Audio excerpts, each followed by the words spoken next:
9 नवंबर 1962 का दिन था। शाम हो गई थी, लगभग दिन ढल ही चुका था। भूमि आधार में उस दिन बहुत ठंड पड़ रही थी और ब्रह्मचारी जी सड़क के किनारे बैठकर अंगीठी सेक रहे थे। बाबा अपनी कुटिया में विराजमान थे। इसी समय एक दुबला पतला आदमी वहां आया। उसके हाथ पैर दोनों टेढ़े थे, सिर पर लंबी जटा थी, शरीर पर फटा पुराना एक कपड़ा था। वो आदमी चुपके से आया और ब्रह्मचारी जी के बगल में बैठ गया। ब्रह्मचारी जी इस आगंतुक साधु को निहार ही रहे थे कि इतने में बाबा बाहर आ गए और बोले, आ गए हो, चिल्लाते हुए आए और अंगीठी के पास बैठ गए। ब्रह्मचारी जी उठकर पास में खड़े हो गए। बाबा ने आगंतुक से पूछा, कहाँ से आया और कहाँ जा रहा है? पीलीभीत से आया हूँ, मेरठ जा रहा हूँ, साधु ने उत्तर दिया। क्या काम? बाबा ने दूसरा प्रश्न किया।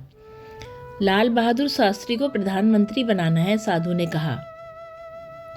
ब्रह्मचारी जी के मन में कई शंकाएं उठी। पहली तो यह कि जब वो साधु मेरठ जा रहा था तो यहाँ कैसे आ गया।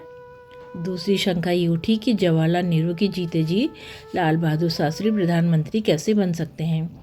फिर बाबा एक एक करके उसके अपने भक्तों के बारे में पूछने लगे। पहला सवाल ब्रह्मचारी जी के बारे में पूछा, जो पास ही खड़े थे।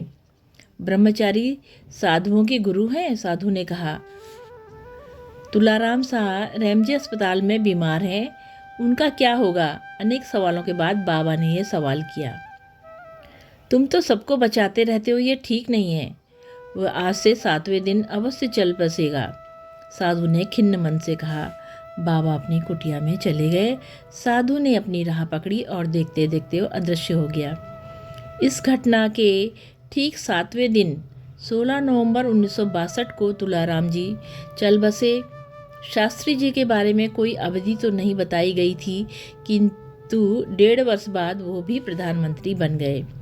ब्रह्मचारी जी कहते हैं कि उन्हें चकित करने के लिए ही बाबा ने साधु के रूप में ये लीला की थी। एक साथ ही वो साधु भी थे और बाबा भी थे। जय हो नीम करोरी बाबा की सदा जय हो, माँ सिद्धि की सदा जय हो। बाबा सदा अपने भक्तों का कल्याण करना प्रभु, कल्याण करना प्रभु। जय हो बाबा, जय हो, सदा ही जय हो।